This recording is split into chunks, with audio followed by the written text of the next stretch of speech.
Gracias por detenerte a escuchar este sermón. Antes de comenzar, ¿podrías tomarte un momento para darle me gusta a este video y suscribirte a nuestro canal? Esto le ayuda a YouTube a compartir este video con más personas que necesitan oír la palabra de Dios, como tú y yo. Apreciamos mucho que te tomes el tiempo de hacerlo. Gracias. También, por favor, échale un vistazo a la descripción del video para un enlace y ver toda nuestra playlist de sermones en español. Nuevamente, muchas gracias y que Dios te bendiga.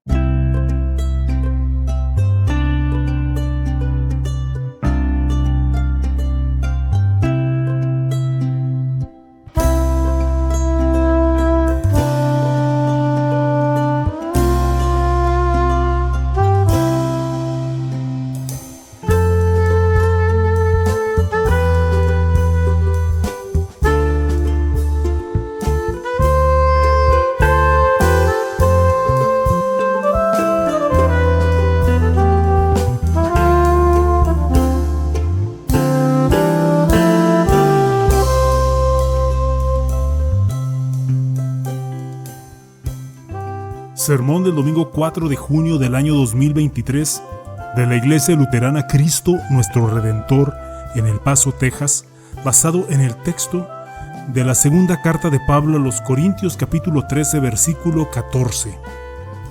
En el capítulo 17 del libro de los Hechos, el apóstol Pablo va caminando por las calles de Atenas y por donde quiera que voltea, ve dioses, ve un dios para esto y otro para aquello. Literalmente hay cientos de dioses para cualquier cosa, detalle o situación que se te presente en la vida. Si tuvieras una necesidad o algún deseo terrenal, había un dios o una diosa a la cual orar para conseguir ese deseo o pedir por esa necesidad. Pero Pablo nota que no hay un Dios que salve a nadie del pecado, de la culpa o de la vergüenza. No hay Dios que rescate al hombre del castigo que merece por el pecado entre todos los dioses que ve en Atenas. No hay un Dios que los ame incondicionalmente a pesar de ser pecadores. ¿Te preguntas por qué es así?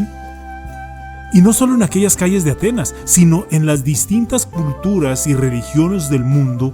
Te preguntas por qué hay un Dios para cada necesidad o para cada deseo terrenal, pero no lo hay para las necesidades espirituales más profundas, como lo es la salvación. La respuesta es la siguiente: todos esos otros dioses son inventados por seres humanos, además de que ningún ser humano podría concebir siquiera o hacer brotar de su propia imaginación a un Dios de amor incondicional. ¿Te has preguntado alguna vez qué nos dice eso del Dios de la Biblia? El hecho de que es distinto a todos los demás dioses, que sí satisface nuestras necesidades espirituales más profundas, que sí nos ama y que nos perdona incondicionalmente. Piénsalo bien, el Dios de la Biblia es diferente, es distinto de todos los demás dioses del mundo porque Él es incomparable, tal como se nos revela en la Biblia, y no es una deidad inventada por la imaginación de ningún ser humano. Digámoslo así, ¿qué preferirías tener? ¿Un Dios inventado por ti o por algún otro ser humano, o el Dios que está perfectamente entretejido y claramente definido con tal armonía y coherencia en toda la Biblia? El Dios que se ha revelado a sí mismo, quien a través de su palabra. Pero basta ya de defender a Dios como si Él necesitara que lo defendamos. Solo tienes que saber y tener clara una cosa: el Dios de la Biblia es el único Dios vivo que satisface tus necesidades espirituales más profundas, que te ama incondicionalmente y que te perdona plena y libremente. Dios es todo lo que necesitas. Escucha las siguientes palabras con las que tal vez estés ya muy familiarizado, muy familiarizada. En 2 Corintios 13:14 dice: que la gracia del Señor Jesucristo, el amor de Dios y la comunión del Espíritu Santo sean con todos ustedes. Este pasaje, este versículo, resalta a la Trinidad. Dios Trino, Dios 3 en 1, 1 en 3. Esto significa que tenemos un Dios indivisible que se revela en 3 personas distintas, cada una de ellas siendo plenamente Dios, Padre, Hijo y Espíritu Santo. El Padre no es un tercio de Dios, ni el Hijo es una tercera parte de Dios, ni el Espíritu Santo otra tercera parte de Dios. Ni Dios es un Dios que desempeña 3 papeles distintos. Nos basamos, esto más bien lo basamos en la verdad de la Trinidad y de Dios mismo, tal como se nos revela en las Sagradas Escrituras. Él no es quien imaginamos que es. Él es quien se proclama a sí mismo como y quién es. Por difícil que sea para el raciocinio humano para comprender, la verdad de quién es Dios y lo que Dios ha hecho no se compara siquiera con ningún otro Dios ideado o inventado por el ser humano. Y todo esto comienza con la gracia de nuestro Señor Jesucristo.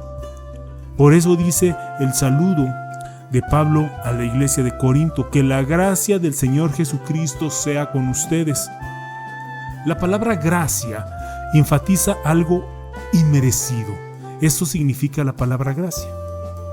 La razón por la que luchamos constantemente contra el pecado, la culpa y la vergüenza es porque sabemos que nos hemos rebelado contra Dios y sabemos que merecemos su castigo. Este es el razonamiento natural de nuestra conciencia. Lo peor es que sabemos que no hay nada que podamos hacer para deshacernos de la culpa y de la vergüenza causadas por nuestro pecado. De hecho, cuanto más intentamos remediar la culpa y la vergüenza, más frustrados acabamos sintiéndonos al no lograr nuestro objetivo. Por eso, la gracia es una palabra tan hermosa y tan poderosa. Hermosa y poderosa porque la gracia es donde recibimos a través de la fe las riquezas de Dios por la obra redentora de Cristo.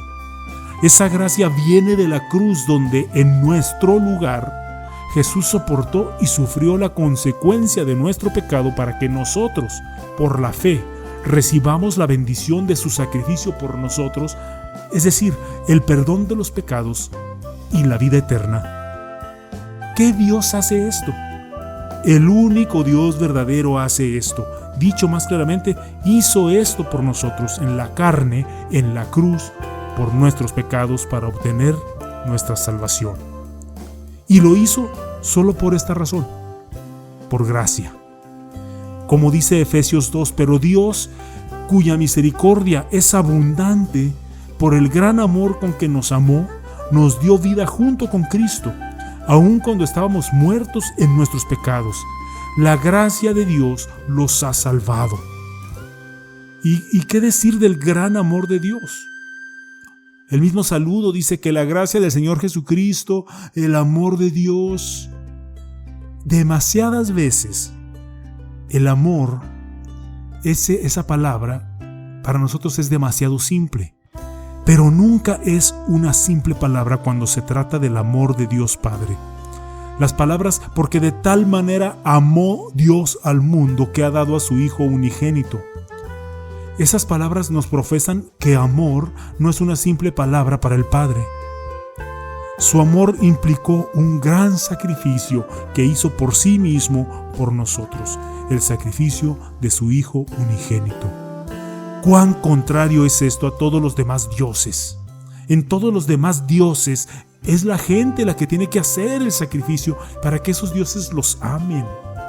Por eso leemos en la Biblia sobre sacrificios de niños, automutilaciones y todo tipo de payasadas que realiza la gente delante de esos falsos dioses. ¿Recuerdas el duelo que sostuvo el profeta Elías con los profetas de Baal en el Monte Carmelo? ¿Qué hicieron los profetas de Baal para que Baal los escuchara? Bailaron y gritaron frenéticamente y al final se acuchillaron con espadas y lanzas hasta hacerse sangrar. Hicieron todo eso solo para tratar de llamar la atención de Baal. Amados hermanos, este no es el caso con el único Dios verdadero. Él nos amó tanto que no tuvimos que hacer nada en absoluto para que Él sacrificara a su propio Hijo en la cruz por nuestros pecados. Dios Padre hizo esto por su propia santa y bondadosa voluntad y por su amor a nosotros. Y escuchen esto, Él le entregó a su único Hijo en la cruz hasta que su santa y preciosa sangre fue derramada por nosotros para limpiarnos de todo pecado. Repito, ¿qué Dios hace eso? El único Dios verdadero es quien lo hace. Esa sangre que fue derramada en la cruz de Cristo es también la sangre que nos une en la fe por el poder del Espíritu Santo. Que la gracia del Señor Jesucristo, el amor de Dios y la comunión del Espíritu Santo sean con todos ustedes. Existe una gran necesidad en las personas por pertenecer a una familia o a una comunidad. Pero parece que hoy más que nunca hay rivalidad, polarización, odio y división. Gracias a Dios, al menos hasta este punto, en nuestra familia, en nuestra congregación de la Iglesia Cristo nuestro Redentor, Dios nos ha bendecido con la unidad y la paz y nos ha protegido de esta rivalidad, polarización, odio y división. Pero ¿te has preguntado alguna vez por qué no existe esa división, rivalidad y polarización? ¿Has observado alguna vez qué es lo que mantiene la unidad y la paz que disfrutamos como iglesia, como congregación? Te diré una cosa, no somos nosotros, es Dios, es la comunión del Espíritu Santo. Estamos unidos y permanecemos unidos gracias al poder del Espíritu Santo. Es el Espíritu Santo quien nos ha hecho ver que nadie en esta iglesia es mejor o más merecedor que otro, sino que todos somos seres humanos pecadores con una grave necesidad del perdón. Es el Espíritu Santo quien nos ha hecho comprender que todos somos perdonados en la cruz, donde el Padre entregó a su Hijo único y el Hijo dio su vida una vez y para siempre para reconciliarnos con Dios. Es el Espíritu Santo quien nos otorga la fe para creer en el Evangelio de Jesús y apreciarlo como nuestra posesión más preciada. Esto es lo que nuestros corazones, esto es lo que une, a nuestros corazones en Cristo. Y solo la comunión del Espíritu Santo nos mantendrá unidos a través del Evangelio. En el mundo de hoy necesitamos recordar esto más que nunca. Piensa en lo que más necesitas. ¿No son las necesidades más profundas de tu alma la gracia, el amor y la comunión?